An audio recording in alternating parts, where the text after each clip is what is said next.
Hello, everyone. Welcome to Pen to Paper. I'm Leah Lindman, author of the Canadian Reminiscence series, and today we have another author interview for you. On the author scene, I've got Alyssa Delle Palme. Welcome, Alyssa. Thank you for having me, Leah.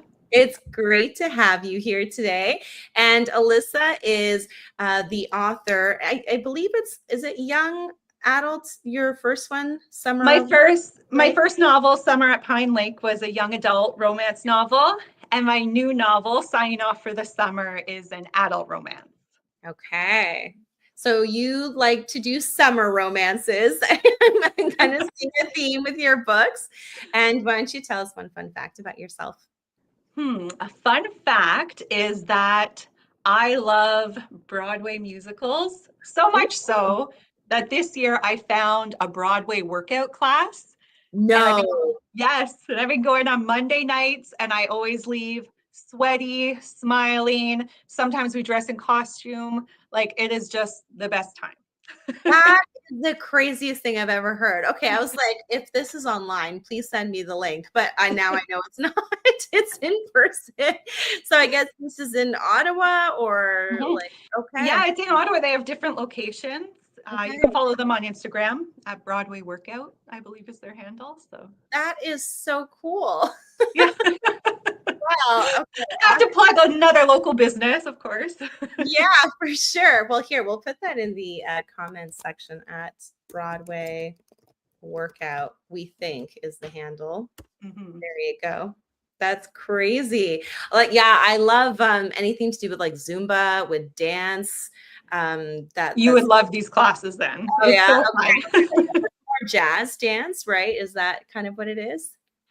Yeah, like it can depend. Yeah, so this year the theme is opening numbers. So Ooh, yeah, so we've done songs from like yesterday was or this Monday was Beetlejuice, which okay. was perfect because Beetlejuice is on at the NAC right now, which I saw last night, and Oh, yeah, it nice. yeah, so it went with the theme of what's in town. Okay. And you said you love Broadway musicals. What's your favorite one, or do you have a favorite one? I Or like, do have a favorite, Anne of okay. Green Gables, for sure, my favorite musical of all time. You see, I didn't even know that was a musical. Oh my gosh, you have to, at some point in your life, travel down to PEI, pack your kids in the van, and go Oh, see it in Charlottetown. It is okay. Like it stays there then in Charlottetown. They don't travel no, or anything. um, well, I guess maybe they don't travel, but it does come through, and even local theater like companies have put it on before. So I'll let you know next time I see it because you Yeah. definitely want to see the musical. Yeah. Oh, that would be so cool. I would love to see musical. I love Anne of Green Gables, obviously Canadian. I grew up on, I think I read the first two books, maybe third book. Definitely grew up on the movies, like with Mhm. Megan Follows. Those are the best. I, I agree. Yeah, yeah. Did you Well, watch the new Anne with an E series? no, I didn't. I stayed away from it. I had someone who, like a few people who saw it, they're like, no, it's awful. And I'm like, I don't know if I want to ruin my experience now. Did you? Or, I enjoyed it, but okay. I'm just obsessed with it. So I'll read anything and watch anything. Okay. Well, maybe I'll give it a shot. I don't know.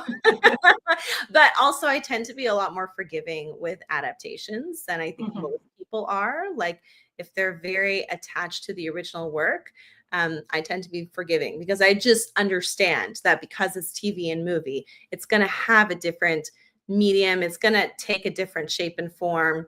Um, Exactly. yeah, but if it's really different from the original movies, oof, I don't know if I can take that. We'll see. We'll see. I'll try it. But now we're going to go from classic Canadian literature to contemporary Canadian literature. You are a local author based out of Ottawa. So we're so happy to have you here and highlight Canadian voices. So the first question that I have for you is, what inspired you to write Signing Off for the Summer, and how did the idea of Maggie's story come to you? Well, before I became an author, I was a broadcast journalist, and my news, sports, and entertainment stories were heard over the airwaves from coast to coast. Wow. And I write what I know. So I did experience some toxic workplaces, and I just wanted to explore that and write a different ending to that chapter of my life. Hmm. And that's where that idea came from. And then I spent my whole life since I was in diapers, all my at my grandmother's cottage. Oh, nice. So the setting is inspired by this place. It's my favorite place in the whole world, and I just know that setting in my bones. So Yeah, that's what inspired that part of the book. that's beautiful. Did you stay there at the cottage like all year round? Was it just like every summer you're there? It's not a four-season cabin, so you can really only stay the summer months. Yeah. Yeah. So, but I have my favorite childhood memories are from there, and it's beautiful because now I can take my own children there. Oh, that's so sweet. So Yeah. stayed there all summer long. I guess you're away from another section of your life. So did you meet friends while you were there, or did you just have like, people that, the family hung out with and that's who you hung out with while you were there? We did have friends up at the cottage. It's funny because in my first novel, I write about the best friend Jeff, who is next door, and in real life, his name was Jeff. Oh, no. And Cool. so, yeah, and then we had some other kids on the lake that we were sort of enemies with, and we would break into each other's forts and, funny Oh, things like that. boy. Yeah, Yeah, yeah. All the pranks are coming out. exactly. It was so much fun. Yeah. Oh, that's fun. Okay, so that's how that idea came about. And so you did mention you also went through a workplace trauma, toxic relationships. So I guess really you're the perfect person to write this story, to bring it in a way that is sensitive to someone who's gone through that. I guess help people who don't understand what that's like. Like I've never really been through that because the only workplace that I was in before I got married, and I got married at 18, it was like Pizza Hut. Okay. Pizza Hut Express, right? And like everyone was nice to me, whatever. Like, and I was there for a year and a half before I got married. So I don't understand workplace, toxic relationships, maybe advances that you don't want to be receiving. Um, Mhm. so yeah, like I guess you're the perfect Yes, person to go it through was that. it was easy for me to draw on that Yeah. experience. Also, like I have close friends and even family members who have experienced this before as well. So it was really easy for me to write that. I will say I did do some research into toxic relationships and emotional flags, just Okay. because I wanted to make sure the dynamics were right and respectful to readers who have been through it. And I just wanted it to be right. Yeah. Yeah. So kind of going into more the psychology behind someone who's imposing that and then receiving that. Mhm. Um, so what were your sources for that? I'm curious. Just like psychology articles on the internet Okay. and therapy, like friends that are therapists. Okay. Oh, nice. Okay. Yeah. So you're really getting it from the source then. Yes. Yeah, that's amazing. And so it does tackle all that, but you also got a romance in there, right? So you're balancing Yes. maybe like a lighter, fun summer fling romance that maybe turns into more with those harder, traumatic maybe events and then personal growth. So how did you kind of work that all out so that it was all cohesive and it also made for a very compelling narrative to your readers? I actually found it really easy to write because in life, like just because one part of your life isn't going very well doesn't mean other parts of your life can't be blossoming. I love that. I love that so much. I think everyone needs to hear that. Or especially people who feel like they're trapped in like terrible situations and they don't see Mhm. a way out. So I love that. Yeah, That's and just like back to what you said, the novel does touch on these themes, but it is a light summer romance novel. So think like campfires, sunset paddles, stargazing, skinny uh, dipping in the lake. Is that where the spice comes into this novel? Yeah, there's a little bit of spice in this novel. Okay. So, but it's definitely a book you want to have in your beach bag this summer. Okay, that's amazing. I love my favorite part about camping and like summer is campfires.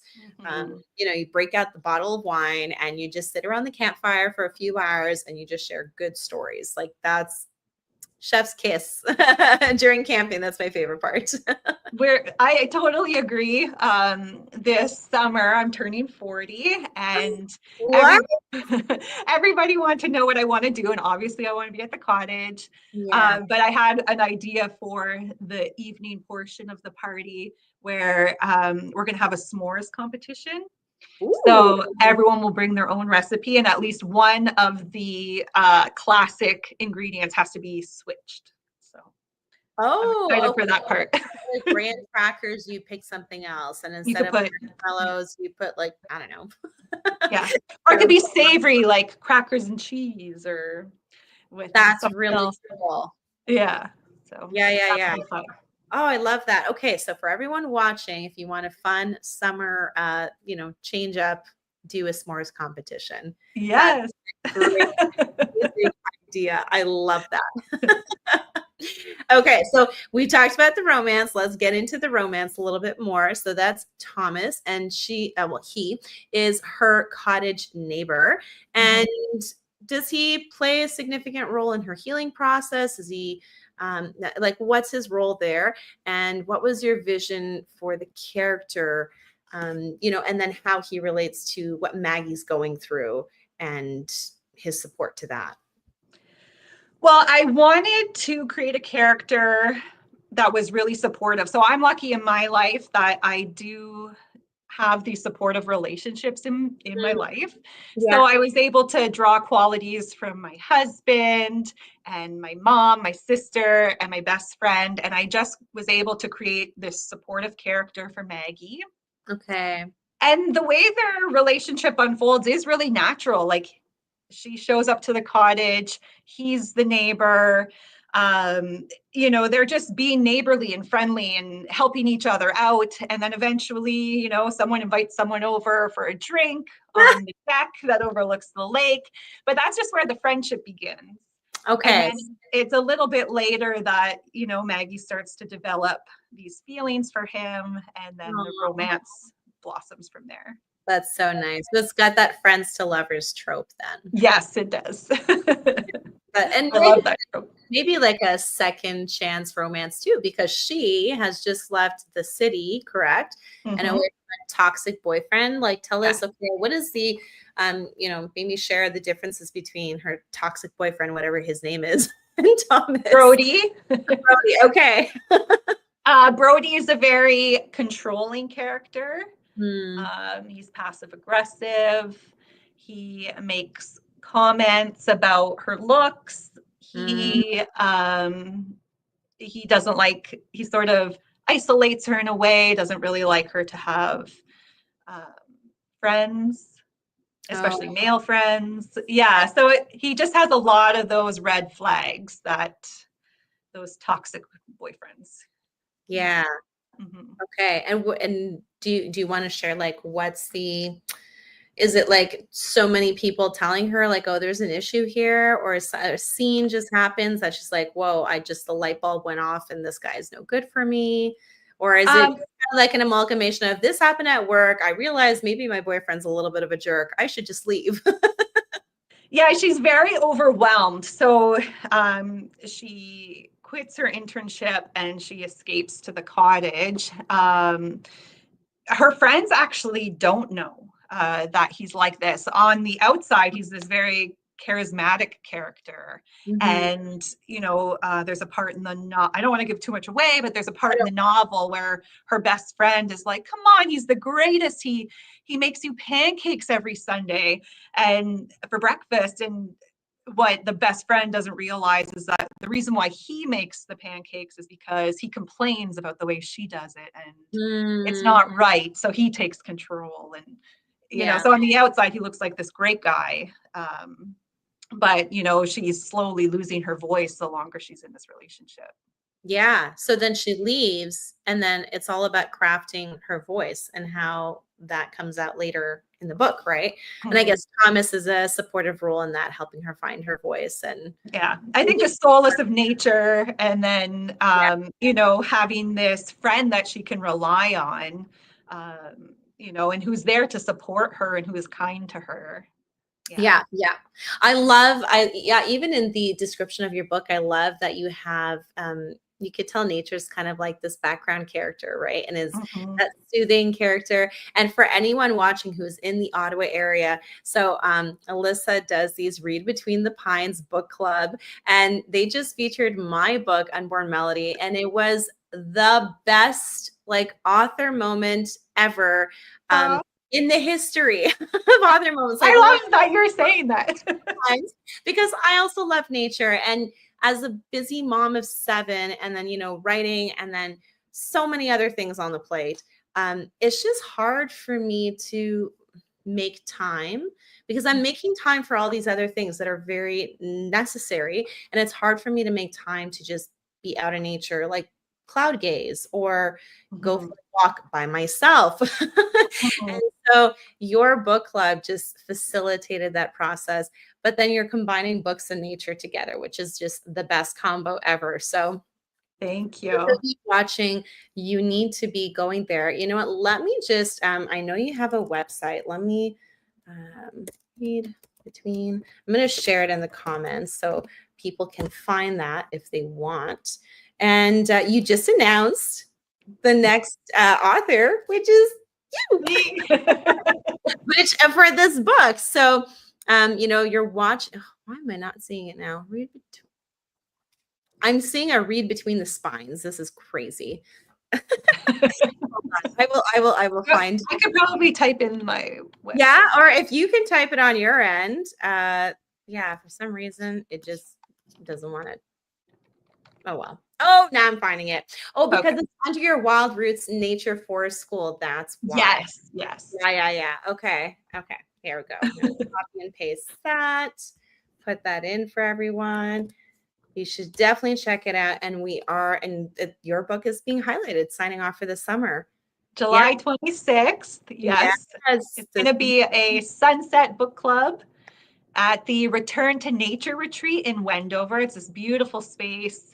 And the night will include some blue therapy invitations from certified guide Miriam from Plein Nature. Yes. Yeah. And then there'll be drinks and snacks inspired by the novel. And we'll have a campfire discussion and we'll watch the sunset over the Ottawa River. So That's amazing. I think it's going to be a lot of fun. I am having so much fun. This is a pilot project for Wild Roots. For those that have never heard of us, we're just a nonprofit nature school. And it was really important to me that we feature local authors. So we've had you, and we've had Kate Cole, Yeah. was our March read, her under construction novel.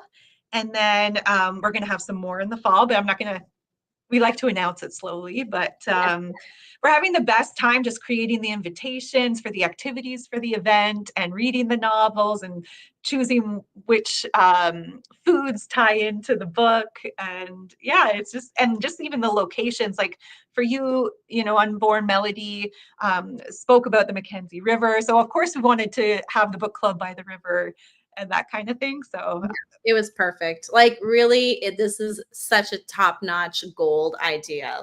So again, for anyone who loves nature and books, you have to make the time to come to this. And I was looking at my schedule, and I think I can I'm penciling in yours. I'm coming again. yay! Okay, amazing. Yeah, I love that. I do have to bring my kid to a birthday party in the afternoon. But that's it's a small window, and then I'm back home, and then I can jet off to Ottawa and Oh, join. amazing. join Yay. yeah. That So, makes me so happy. yeah, it was great. If I could do this every time, I would. So again, depending on schedule, but this time it works. So I'm so happy for that. Um, Yeah, so I'm glad you were able to share about the Wild Roots and Nature School. So, as we mentioned, going back to your signing off for the summer, so we did talk about how, there's this toxic boyfriend and he's passive aggressive. So, maybe, he's making fun of her pancakes and maybe she feels a little bit of shame or she just feels down about it. What do you hope that readers, especially those who relate to Maggie's experiences, take away from her story? that, you have a voice and it's okay to use it. And, I think almost everyone at some point in their life loses that. Mm, And just know that there is like a quiet power or strength in rediscovering it again. yes. Yeah. Yeah. Yeah. Sometimes it's not even like people intentionally making you feel that way. It's just a set of events, chain of events or experiences. Sure, other people are involved that make you like that happens. Like I went through that. I actually had a loss of identity in my early 20s.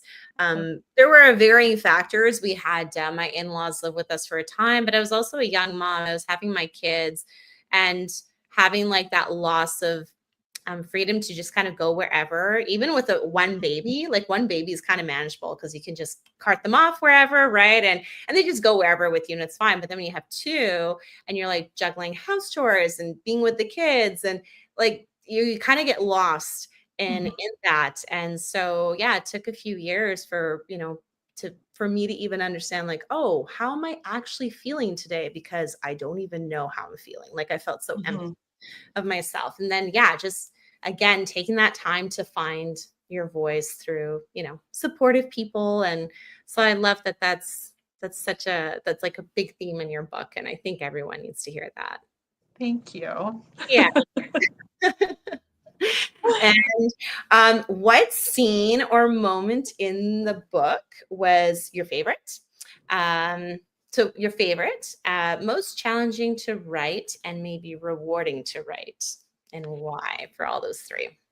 And you don't have to give too many spoilers because Okay. we don't want too many spoilers. We want to enjoy the book. I think I have to say the scene between like there's some scenes between Maggie and her grandmother.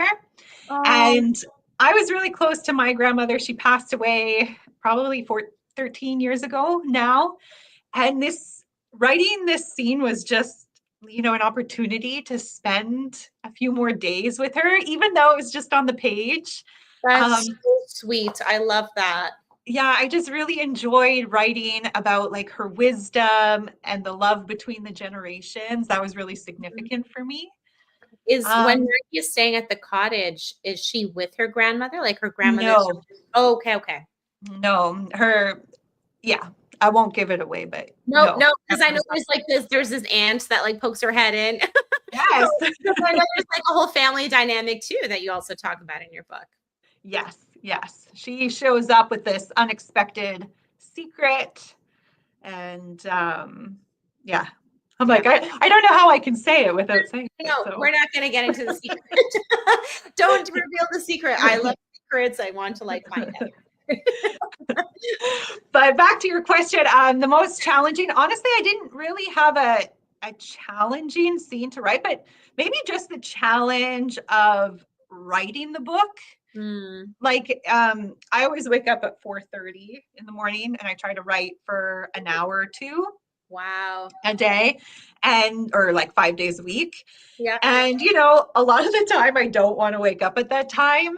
But I commit to sitting in the chair. And oftentimes I've found that on the days that I'm not inspired to write are the days that I end up writing the most words, or maybe I have a breakthrough in the story, or I get a new idea. Oh, look Um, at me. yeah. So if there's any aspiring writers out there, I would say, yeah, challenge yourself, sit in the chair, write for an hour a day. Okay. And is it just like pure discipline that drives you to write that? Or yeah, like how do you go about that with the motivation part of okay, I need to actually get off the bed, get into the Yeah. chair. Well, lucky for me, actually, for 3 of those days, my two older children are competitive swimmers. Oh, okay. Yeah. So we're getting up at 4:30 and I'm driving them to the pool and I have my laptop with me. And while they swim laps for 2 hours, the Yeah. building is quiet and I just sit there and type away. Okay, so you're typing at the pool. See, that's a great motivator that it's not even just like your future at stake, like it's also your kids, right? And that Mhm. when you're involving other people and I guess, like thinking more about other people than yourselves, that's also a huge motivator to actually do what you want to do. So, Mhm. wow. Definitely. Okay. So, I'm curious, what time do you go to bed at? I'm like a grandma. I would love to be in bed by 8 p.m. every night, and often I am. So the summer Really? months are a bit harder because it's lighter. So, Yeah. in the summer I just drink more coffee Okay. Yeah. to get through it. But during like when it's dark at 5 p.m., like during the fall and winter months, it's really easy for me to go to bed early. Wow, Yeah. that is amazing. I can't even comprehend that. The closest I've ever gotten to going to bed that early was when I came back from Scotland 2 years. So it's funny. When I went there to Scotland, it was fine, like no jet lag at all. We landed in the morning. My mom and I, we drove to like this train, this steam train that we wanted to go on. And we were told by a few pilots that I know, like at least nap 2 hours and then you should be good to go. And that was fine. Like, our clocks were fine. We did the whole thing. We did the day. We went to bed at like midnight and our clocks just kept going the way it was supposed to.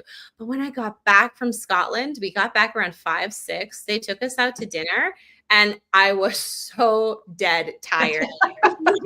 just I literally walked up the stairs to my bed. I'm like, sayonara, everybody. I'm going 8:39. This never happens to me. I'm like such a night owl. Yeah, because we're opposite. I think you said you like to write at night, right? Yes, yeah. Yeah. Well, I find, and it's funny because I was in a funk where I was waking up at 5 in the morning, and I was getting that hour to write, but it's just because I'm such a night owl. Like even the last week, I've been trying to go to bed at 10, and then people are sick and they're crawling into my bed like little kids. Oh, no. You don't get good sleep already. Um, Yeah, it's okay. yeah. Do That's moms ever really what I sleep? can learn from you. Well, it's definitely an inspiration. I'm gonna rethink my sleeping patterns and my schedule. I probably won't do 8. I think I can do 10. I'm gonna still aim for 10 because also I've been now waking up at 6. Okay, well, this whole last week again out the window. Too many late nights, but 2 weeks before that, I was waking up at 6 and I was running. So every Oh, good second, for you. yeah, which really helps. But I think because people have been sick and I've just had few freak nights where just things were going super late, I'm just like, do I really want to wake up at 6? No. But I do want to get back to it. So this is great Well, inspiration for me to do it's good that. that you're listening to your body, though. You know you needed rest. That's good. Yeah, yeah, exactly. I've been needing rest. Okay, so let's get back to the scene. So that was challenging to write the book. What was maybe one of the most rewarding scenes? Maybe not your favorite, but it was very rewarding. Um, I think just sort of. Okay, I'm trying to say it without saying it, but there's a part near the end of the book that Yeah. comes full circle for Maggie, and she takes her power back Mhm. and moves forward with her life in this positive way. And it felt really good to write it like that. That's yeah. I think that's also very helpful to the readers, right? Because they're so invested in this character and they want to see everything full circle. And when authors don't do that, it's so frustrating. I can say as a reader. So I that's great. agree. This is coming out July 26th. What is next for you? Do you have Well, like the book comes out June 6th. oh sorry, June 6th. I don't know why I said July. Oh wait, I'm thinking That's like the book club. yeah, Sorry, what was your question? hmm. What is next for you? Like, do you have ideas of what you want to write next, or Well, I'm same currently genre, slightly different genre? I'm currently writing my third novel. Ooh, okay. So, and it is a story that takes place over 5 summers in the Oh, serene expanse of Ontario, cottage country. okay. So the setting, it's another summer novel for sure. Yeah. But it's in this nostalgic summer retreat space that three siblings work to navigate the complexities of love and loss. Hmm. And it's my first novel from multiple points of view, so that's new. That's good. And yeah, and it's just it's like a love letter to my siblings. So Oh, I'm I very love excited for them to read it. that's amazing. Yeah, it's I think it's very helpful for every writer to challenge themselves in some ways, and throwing in like different points of view is a Mhm. good challenge to do that. So, yeah. Yeah. So I'm having a lot of fun, and yeah, this whole thing is amazing. Just like a few years ago, I was manifesting, these things to come true. This is my first YouTube live, and I'm just so happy that you invited me to be here. And, I'm feeling the fear and doing it anyway. And just to see, Good, good. You're doing amazing. but it really is a dream come true. And just to hear from the readers, that's like the best part, when they message you or they leave you a review. Yeah. Um, it just always makes my day. Oh, that's amazing. Well, I love your energy. I love that you have a vision for where you want to go. Is it safe to say that summer's your favorite season? Definitely. Though I love fall too. Yeah, yeah, yeah, yeah. So will fall get some books or I think so. you think I so? think eventually, yes. And probably winter as well. I mean, I have many ideas written down, so we'll see. Okay.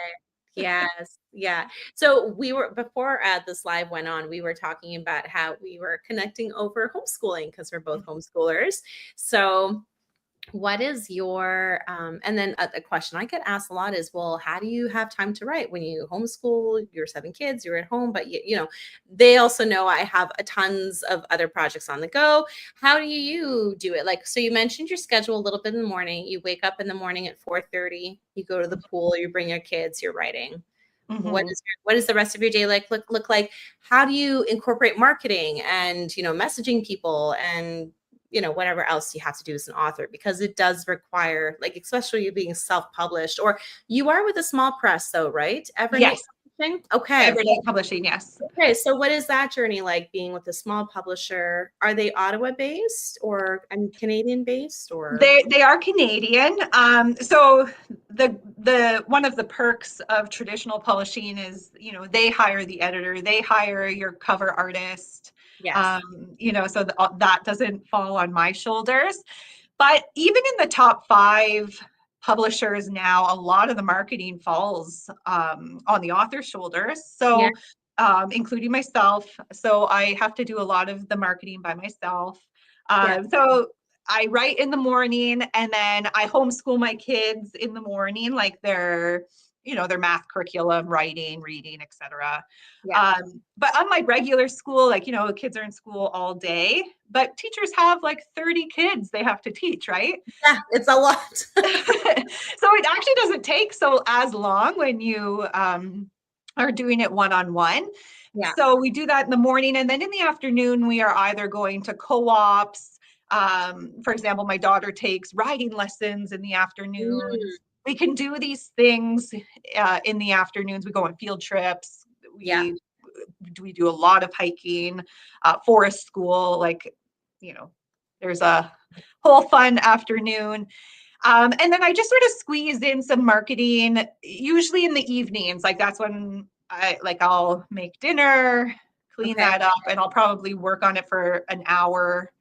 And then I have to put my phone away or the computer away, because Yeah. sometimes I get so excited that then I can't, like, I have all these ideas and I can't sleep. Oh no. So I have to have like a 6 p.m. boundary, like I'm not allowed to work anymore. Yeah. And and then I try to wind down with the kids, like, reading books or, watching a Oh, movie, yeah. calling a friend, like that sort of thing. But Yeah. yeah, that's what I do. And then on weekends, like, I have a really supportive, like, husband. So if I need to do, sometimes, like, I'll do a block of work on the weekends, or Okay. Yeah. Or you're Yeah. doing a book event because you are on the circuit a lot yourself. Exactly. Oh, that's nice. We manage, we figure it out. I have an old-fashioned calendar on my kitchen wall. Okay. So Yeah. everyone can see the schedule. It's nice. Yeah. Yeah, that's the only thing about like I have Google Calendar. We used to have those really large, like desk calendars that would go on top of the desk, like the Yeah. desk surface, right? And my husband and I used to pencil it in, but then it just stopped working for us. So then we do Google Calendar. And so it's his stuff is synced to mine and mine is synced to his. So we That's both a good can see what's idea. going on. But then the thing is, the kids every day, they're like, so what's going on? Oh. Oh, do I have to spell this out again? Stop asking me. This is what's going on. It's like extra energy I don't want to expend. There's so much other talking we have to do and teaching and all that. Yeah. So you are a writer. Do you read? Like, where's your reading time whenever you do read a book? So sometimes I'll read, just for 15 minutes, like to open my eyes, like, adjust my eyes, because I don't want to go on my phone right away. Yeah. But it's like I just need something. So I have a Kindle and I'll open that, and it's kind of nice to read a few pages. And then I read at night before bed. That really helps me slow down.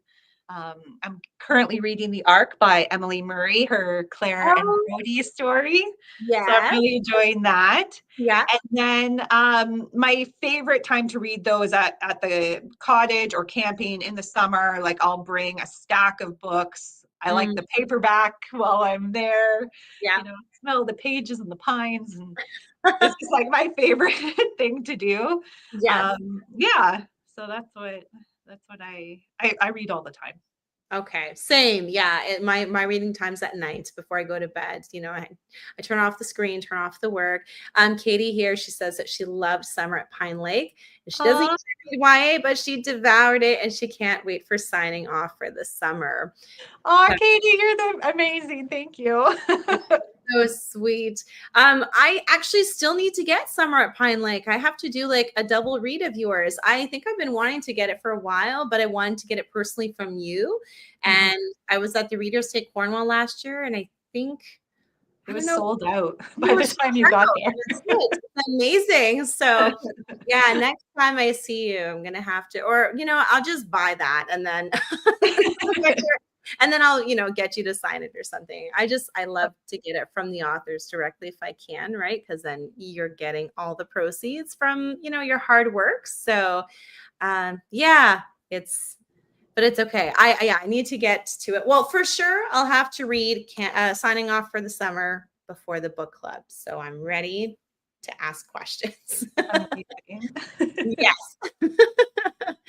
Okay, so you've got another work down. Anything else? Any other projects in your writer's sphere that you're currently working on? Well, you're doing this pilot project for the Wild Roots and Forest School. I guess you just have the year planned out, this year planned out, and then I guess you see how it goes the year, and then you'll potentially look at next year and see what you can do there. Exactly. Yeah. So we have some nonfiction authors that we'd like to feature too in 2026. Nice. Yeah. So yeah. So her name's Vicky from Girl Gone Good. Okay. She writes hiking books for the Ottawa area, and she's coming out with a novel this fall. Not a novel, like a nonfiction Okay. book. And Yeah. so I'd love to feature her. And there's just so many local authors. So There's too many now. Yeah. Yeah, But I want to get all their books, and it's like, okay, I'll buy 2 now, and the next event I'll buy another 2 until I have all of them. So, but I can see it going on for many years. Like so far, both events have been sold out so far. So the community's showing up, which is really nice. Yes, for sure. So yeah, is there any other projects, or that's plenty already. If that's all there is, you're doing very well. Thank you. Yeah, I am working on one other book with a friend. We're Okay. co-writing. So she currently has the chapter and I wait. That's actually why we started writing to that together first. And then while she had the chapter, I had nothing to do. So that's why I started writing my third novel. So No way. That's yeah, really cool. And how is the co-writing process going so far? really fun. Like we're having a blast, and yeah, like she'll send it to me and then I sort of edit it. So if a sentence like so that it sounds as if it's one writer, Yeah. I'll like maybe change some sentence structure to be more like how I would write it, but it's all her ideas. And yeah, so it's a different process. Okay, so the book is completely her ideas, but you're writing some of it. Is that it? No, it's shared 50-50, but Okay. she's writing one character's point of view and I'm writing the others, and it alternates. And did you have to outline the book and like kind of where the story was going Yes. before? Okay. We outlined it, and then before we start every chapter, we have a phone chat and Yeah. we say, okay, we want to hit this point, and this point in this chapter. And Yes. so we sort of have an idea of where it goes, but everything in between is always creative, and like, who knows where it even comes from, right? Yeah, You just sit there and you get these ideas. That's the best part. well, that's really cool to hear. I wanted to just like tap into that experience because I'm just starting now. Well, I did mention at the Read Between the Pines book club that I'm doing that short story anthology of murder mysteries.